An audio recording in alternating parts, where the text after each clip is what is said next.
सबसे पहले आप सभी को मेरा प्यार भरा नमस्कार। जैसा कि आप लोगों को पता ही है, मेरा नाम है सुमन और मैं हूं आपकी टीचर और आपकी करियर सलाहकार। प्यारे बच्चों, उत्तराखंड के सभी बच्चों का लंबा इंतजार खत्म हुआ, जो कि एलटी टीचर की वैकेंसी के काफ़ी दिनों से वेट कर रहे थे। रोज़ कुछ ना कुछ खबरें आ रही थी, लेकिन अब जो खबर है वो बिल्कुल पक्की है। आप सामने नोटिफिकेशन देख सकते हैं। 14 मार्च का ये ऑफिशियल नोटिफिकेशन है उत्तराखंड अधीनस्थ सेवा चयन आयोग द्वारा। और अब आप अपने जो फॉर्म के लिए आवेदन है वो उसे कर सकते हैं और निश्चित रूप से अपनी तैयारी है वो जोरों शोरों से स्टार्ट कर सकते हैं, क्योंकि आपका एग्जाम होने वाला है जुलाई में। तो पढ़ लेंगे इस नोटिफिकेशन को जल्दी से। अगर किसी बच्चे का इस नोटिफिकेशन रिलेटेड कोई डाउट है तो आप हमें कांटेक्ट कर सकते हैं, बट वो जो इसमें जो क्वेरी होगी वो चार्जेबल बेसिस पे होगी। मैं पहले ही आपको बता देती हूँ। फिलहाल जो वीडियो में बताऊंगी उसे सुन लीजिए ध्यान से, ठीक है। तो 14 मार्च का ये नोटिफिकेशन है और 22 मार्च से 12 अप्रैल तक आप इसमें अपना आवेदन कर सकते हैं। 16 अप्रैल से 18 अप्रैल तक आप अपने फॉर्म में कोई भी अगर त्रुटि हो गई है, कुछ गड़बड़ हो गया है, या माता का नाम, पिता का नाम, आपका डेट ऑफ बर्थ, कुछ भी गड़बड़ फॉर्म को भरते समय बच्चों से हो जाती है, तो आप इसे 16 अप्रैल से 18 अप्रैल तक कर सकते हैं संशोधन, ठीक है। और अगर आपको ये पीडीएफ चाहिए तो हमसे ले सकते हैं टेलीग्राम चैनल से भी और हमारे व्हाट्सएप नंबर पे। नहीं तो आप ये देख सकते हैं, सामने वेबसाइट है, यहाँ पे जाके भी आप इसे डाउनलोड कर सकते हैं, ठीक है।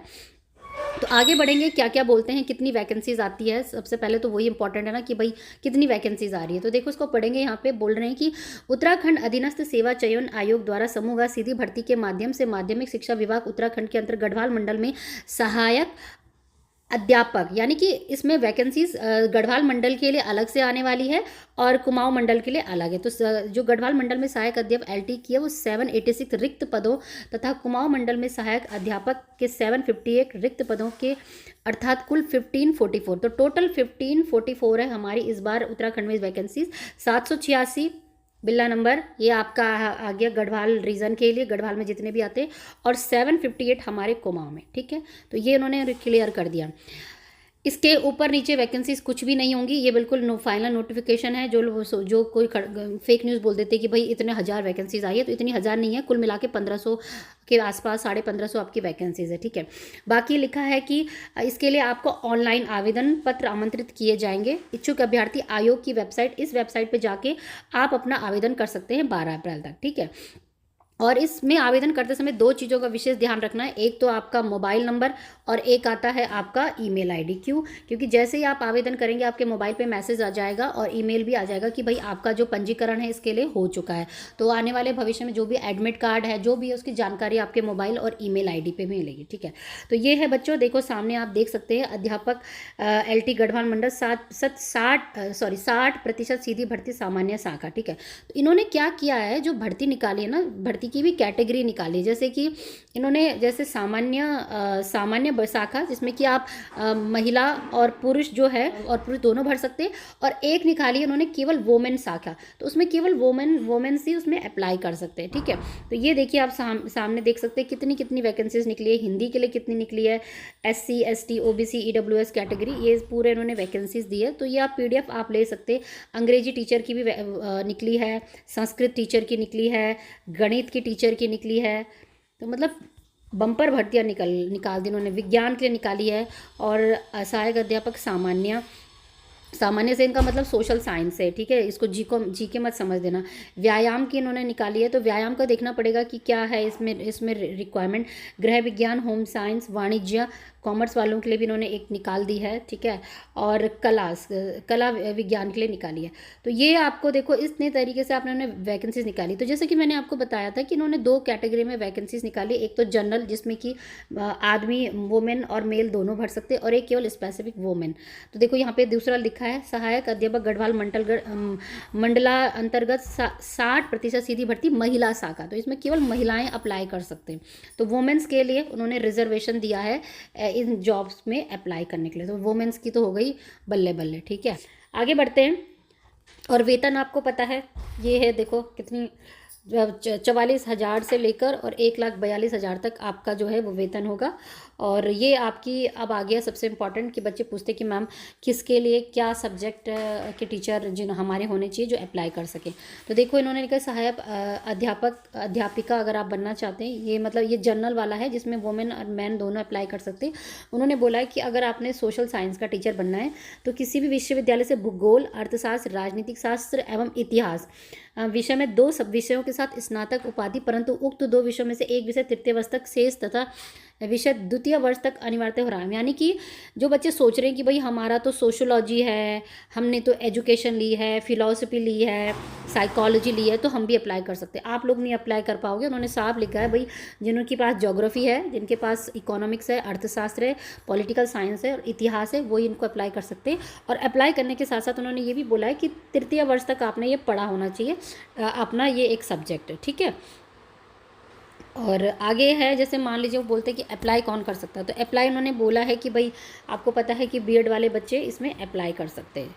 दूसरा है जैसे कुछ बच्चों का बीएड नहीं है, उनका बीए प्लस बीएड है या बीएससी प्लस बीएड, इस तरीके से इंटीग्रेटेड प्रोग्राम होता है, तो वो लोग भी इसमें अप्लाई कर सकते हैं। लेकिन उन्होंने बोला है कि आप लोगों का भी भूगोल, अर्थशास्त्र, नागरिकशास्त्र, इतिहास में से किन्हीं 2 विषयों में ये पढ़ा होना चाहिए, ठीक है। तो आजकल जैसे बच्चे जो इंटीग्रेटेड बीएड कर रहे हैं ना, तो ये साइकोलॉजी, फिलॉसफी, एजुकेशन वगैरह वगैरह सब्जेक्ट मत लो, क्योंकि देखो आपको पता है सोशल साइंस का टीचर बनने के लिए साफ साफ हर जगह बोला जाता है कि भाई हिस्ट्री, ज्योग्राफी, इकोनॉमिक्स और पॉलिटिकल से आपने बाहर नहीं जाना है, ठीक है। चलिए आगे बढ़ते हैं। गणित के लिए देखिए सामने देखिए, भारत में विधि द्वारा स्थापित किसी विश्वविद्यालय से 1 गणित एवं 2 दूसरा जो है भौतिक विज्ञान विषय के साथ विज्ञान स्नातक की उपाधि, परंतु तृतीय वर्ष में गणित अथवा भौतिक विषय तथा प्रथम 2 वर्ष में गणित तथा भौतिक विज्ञान विषय अनिवार्य। यानी कि वो सीधे सीधे बोल रहे हैं कि जिन्होंने मैथ्स का टीचर बनना है ना, मैथ्स के टीचर बनने के लिए आपने फाइनल ईयर में अपना मैथ्स जो है वो पढ़ा होना चाहिए। तो देखिए फाइनल ईयर में तृतीय वर्ष में आपका ये होना चाहिए। तो बेसिकली इनका सीधा सीधा मतलब आपका पीसीएम से। अब कुछ बच्चे बीटेक वाले भी यहाँ पे क्वेरी कर रहे हैं, तो बीटेक वाले बच्चों के लिए मैं उनको मेल लिखूंगी कि भाई बीटेक वाले बच्चों के लिए आपने क्या कंडीशन दी है, क्योंकि बीटेक वाले बच्चों का तो डायरेक्टली ऐसा मैथ्स जैसा कोई कॉन्सेप्ट होता नहीं है। उनके तो मैथ्स को भी बाइफर्केट किया जाता है, किसी सेमेस्टर में कुछ पढ़ते हैं, किसी सेमेस्टर में कुछ पढ़ते हैं, ठीक है। तो मैथ्स आपने तृतीय वर्ष तक पढ़ी होनी चाहिए और उसके साथ फिजिक्स आपका कॉम्बिनेटेड होना चाहिए। बाकी बीएड आपके पास होना चाहिए, ठीक है। और एनसी ये अगर आपका बीएससी बीएड भी है तो उसमें उन्होंने बोला है कि गणित एवं भौतिक विज्ञान विषयों के साथ उत्तीर्ण करी होनी चाहिए, ठीक है। ये आपका हो गया। और दूसरा आता है दूसरा विज्ञान आपका जैसे जेडबीसी वगैरह, तो जेडबीसी के लिए उन्होंने सेम वही बोला है, विश्वविद्यालय से रसायन विज्ञान, केमिस्ट्री, दूसरा जंतु विज्ञान, तीसरा वनस्पति विज्ञान विज्ञान स्नातक की उपाधि। जेडबीसी मतलब अपना पूरा आपके ग्रेजुएशन में पढ़ा होना चाहिए, ठीक है। हिंदी वालों के लिए देखो क्या है, हिंदी वालों के लिए उन्होंने बोला है कि विश्वविद्यालय से हिंदी साहित्य जो अंतिम वर्ष तक अनिवार्यता रहे स्नातक की उपाधि और उत्तराखंड विद्यालय शिक्षा परिषद माध्यमिक अथवा समकक्ष शिक्षा परिषद से इंटरमीडिएट परीक्षा अथवा समकक्ष परीक्षा संस्कृत विषय के साथ उत्तीर्ण की हो। देखो उन्होंने हिंदी वालों के लिए बोला है कि आपका ग्रेजुएशन में हिंदी होना चाहिए, और अगर किसी अभ्यर्थी का ग्रेजुएशन में हिंदी है उसके साथ साथ उसका 12th में संस्कृत होना चाहिए, ठीक है, तो आप इस टीचर के लिए अप्लाई कर सकते हो। दूसरा, हिंदी के साथ अगर आपका ग्रेजुएशन में संस्कृत भी है और 12th में नहीं है तो भी आप इसे अप्लाई कर सकते हो। तो कहने का मतलब ये, या तो 12th में प्लस ग्रेजुएशन में संस्कृत है, हिंदी है तो आपका चलेगा, और या आपका ग्रेजुएशन प्लस उसमें हिंदी और संस्कृत है तो भी आपका चलेगा, ठीक है। बाकी यही सेम चीज़ उन्होंने एनसीटी वालों के लिए भी बोला है जो बीए बीएड करते हैं हिंदी और संस्कृत से, और संस्कृत के टीचर के लिए भी सेम रिक्वायरमेंट है, ठीक है। मतलब आपका संस्कृत के साथ आपका हिंदी पढ़ा होना चाहिए आपके या तो ग्रेजुएशन में या 12th में, ठीक है। और उर्दू का इन्होंने लिखा है कि किसी विश्वविद्यालय से उर्दू साहित्य अंतिम वर्ष तक का आपका पढ़ा होना चाहिए और आपके पास स्नातक की डिग्री होनी चाहिए। और अंग्रेजी के लिए तो उन्होंने, आपको पता ही है, अंतिम वर्ष तक अनिवार्य, यानी कि अंग्रेजी भी 3 इयर्स तक आपकी पढ़ी होनी चाहिए आपके ग्रेजुएशन में। तो जैसे मान लो कोई सोशल साइंस के टीचर है, मतलब जिन्होंने बीए प्रोग्राम लिया है, उनका एक रहा हिस्ट्री, ज्योग्राफी और इंग्लिश, तो वो बच्चे हिस्ट्री ज्योग्राफी के लिए भी अप्लाई कर सकते हैं क्योंकि वो भी 3 साल तक पढ़ा जाता है, और इंग्लिश के लिए भी कर सकते हैं क्योंकि वो भी 3 साल तक पढ़ा जाता है। बाकी कला के लिए, ड्राइंग के लिए उन्होंने बोला है कि drawing and painting, fine art में, विजुअल आर्ट में विषय में स्नातक आपका किया होना चाहिए, ठीक है। ये सब उन्होंने बोला है। कुछ बच्चे पूछते हैं कि जो मैम जो जिनका फाइन आर्ट का है, मतलब जो ड्राइंग के टीचर है, क्या उनके लिए बीएड होना कंपलसरी है? तो देखिए वैसे तो उनके लिए बीएड होना कंपलसरी नहीं होता है, लेकिन इन्होंने यहाँ पे बोला है कि बीएड की उपाधि महाविद्यालय से आपकी ली होनी चाहिए। तो जिनका बीएड है वो उनको ही इसमें अप्लाई कर सकते हैं, ठीक है। तो बाकी ये शारीरिक शिक्षा का लिए उन्होंने दिया है विशुद्ध स्नातक की उपाधि होनी चाहिए, और बीपीएड इत्यादि, बीपीएड आपका किया होना चाहिए, और यही उन्होंने दिया है। संगीत के टीचर के लिए भी यही है कि आपका भारत विधि द्वारा स्थापित विश्व संगीत में वादन अथवा गायन विषय में स्नातक होना चाहिए, ठीक है। तो ये आपको मैंने बता दिया। बाकी गृह विज्ञान, वाणिज्य वगैरह कॉमर्स वालों के लिए बोला है कि आपका सीधा सीधा कॉमर्स आपका होना चाहिए ग्रेजुएशन में, और बीएड आपके होना चाहिए, ठीक है। और गृह विज्ञान के लिए भी सीधे उन्होंने यही बोला है, गृह विज्ञान में स्नातक की उपाधि होनी चाहिए। तो और सीटेट यूटेट कौन भर सकता है? अरे कि जिन बच्चों का सीटेट क्लियर होगा ना, सीटेट पेपर 2, पेपर 1 नहीं, पेपर 2 अगर क्लियर होगा तो वही इसे अप्लाई कर सकते हैं। बाकी यूटेट का भी पेपर 2 जो है अगर आपने क्लियर किया तो आप भी अप्लाई कर सकते हैं। तो ये है बच्चों आपका पूरी जानकारी। इसमें कुछ सीधी भर्ती भी बोली है, विभागीय लिखित परीक्षा द्वारा सीधे भर्ती के लिए बताया, तो इसको मैं बाद में आपको बताती हूँ क्या है इसमें। और बाकी इसमें सिलेबस भी बताया है कि क्या क्या होने वाला है। तो हर सब्जेक्ट का अलग डिटेल सिलेबस है, आपको मैं अगर चाहिए तो बता दीजिए। फिलहाल तो इस वीडियो में मैं नहीं बताऊंगी, सिर्फ ये बताऊंगी कि कैसा क्वेश्चन पेपर आएगा, पैटर्न क्या होगा, उसमें क्या पूछा जाएगा। तो उन्होंने बोला है कि लिखित परीक्षा का पाठ्यक्रम उक्त पद पर चयनित 100 अंकों की वस्तुनिष्ठ प्रकार की बहुविकल्पीय क्वेश्चन होगी। 2 घंटे का पेपर होगा और 100 अंकों का होगा, ठीक है। उसमें आपके पास ऑब्जेक्टिव टाइप ऑफ क्वेश्चन आएंगे, यानी कि सब्जेक्टिव लिखने वाले कुछ नहीं आएंगे, सब टिक टिक मार करो और आगे बढ़ते जाओ। तो 2 पार्ट में होगा। भाग 1 जिसमें शैक्षिक अभिवृत्ति, तर्क शक्ति परीक्षण एवं सामान्य विज्ञान।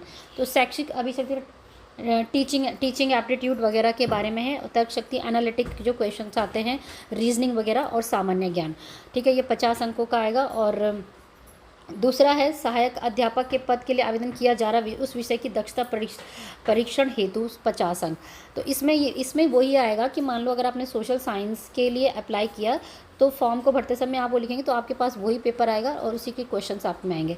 साइंस के लिए किया तो वही आएगा, मैथ्स के लिए किया है तो मैथ्स, यानी कि जो ये पार्ट 1 होगा ये कॉमन होगा, और ये वाला जो होगा ये आपका स्कोरिंग होगा, ठीक है। ये आपका अपना विषय होगा। बाकी जो भी होगा OMR शीट पे ही आपका पेपर होगा, ऑनलाइन नहीं होगा, इन्होंने लिखा है OMR शीट पे होगा, और 2 घंटे का आपका क्वेश्चन पत्र होगा, ठीक है। और आपको पता ही है उम्र जो है 1 जुलाई 2024 में 21 वर्ष तथा अधिकतम 22 तक नहीं होनी चाहिए। और बताइए और क्या जानना है आपको इसमें? आई थिंक मैंने सारे डाउट्स आपके पॉइंट्स क्लियर कर दिए। बाकी इन्होंने हर विषय का एक पूरा सिलेबस दिया है। और फीस देखो, ये है आपकी फ़ीस जो कि आपने शुल्क यहाँ पे जमा कर रहे हैं इस तरीके से। और यहाँ पे मैं बताना चाहूँगी कि जो उत्तराखंड में अनाथ बच्चे हैं उनके लिए भी स्पेशल वैकेंसीज़ है यहाँ पे, और फीस उनके लिए 0 है, उनको कोई भी फ़ीस नहीं देनी है। सिलेबस देखो आप, सिलेबस देख के तो बिल्कुल मज़ा ही आ जाएगा, इतना कुछ पढ़ना है आप लोगों को कि क्या ही बताऊँ। चलिए एनीवे, मैं भी तैयारी करवाऊँगी, इंग्लिश वगैरह सोशल साइंस वगैरह के टॉपिक्स हम कुछ लेंगे, पढ़ेंगे। तो ये देखिए बच्चों, सिलेबस आप देख सकते हैं। सबसे पहला पार्ट 1 का है reasoning test and general knowledge, जो मैंने आपको बताया, common for to all subject, ये मतलब ये सबके लिए आएगा। तो ये पढ़ना है आपने। Non verbal ability test, counting, figures, classification, ये सब पढ़ना है, ठीक है। तो जो बच्चे सोच रहे हैं भाई हमारा तो आर्ट्स है, तो आर्ट्स वाले बच्चों को भी पढ़ना है। Coding, decoding test, odd number series, completion, order arrangement क्या होते हैं, सब पढ़ना है। जनरल नॉलेज उत्तराखंड का सबसे ज़्यादा उन्होंने पढ़ा है, हिस्ट्री वगैरह सब पढ़नी है। इंडियन स्टेट सब कुछ आप लोगों को पढ़ना है, ठीक है। हिंदी के लिए देखो ये सब आपको पढ़ना है, ठीक है। स्वर, व्यंजन, अयोग, वहा, वर्ण, अक्षर, रचना की दृष्टि, ठीक है, ये सब आपको पढ़ना है। तो सिलेबस के लिए आप मुझे कांटेक्ट कर लो, मैं आपको PDF शेयर कर दूँगी। इंग्लिश में देखो ये पढ़ना है, parts of speech, tenses, article, preposition, 1 word substitution, ये सारा आपको पढ़ना है बच्चों। तो चलिए बच्चों, बस आई थिंक इतना ही काफ़ी है। ऑल द वेरी बेस्ट सारी बच्चों को। और मैं भी अपने चैनल के माध्यम से आप लोगों की कुछ तैयारी कराने की कोशिश करेंगे, इसलिए आप सब्सक्राइब करके ज़रूर जाइएगा। बाकी किसी बच्चे को कोई डाउट है तो करियर हेल्प लेके मुझसे 299 रुपीज़ फीस बात करके डायरेक्टली मुझसे बात कर सकते हैं, ठीक है बच्चों। तो यही था आज का वीडियो, और वीडियो को देखने के लिए बहुत बहुत धन्यवाद। बाकी किसी बच्चे को NTT कोर्स करना है, कुछ महिलाओं को अपना करियर स्टार्ट करना चाहते हैं, तो देहरादून में एक संस्थान है, वहाँ पर जाके कर सकते हैं। इसका वीडियो चैनल पर शाम तक आने वाला, ठीक है बच्चों। तो वीडियो को देखने के लिए बहुत बहुत धन्यवाद। मिलेंगे मेरे कुछ नए अच्छे इंटरेस्टिंग वीडियो के साथ, तब तक के लिए जय हिंद, जय भारत। धन्यवाद। सत्यमेव जयते। धन्यवाद। जय हिंद।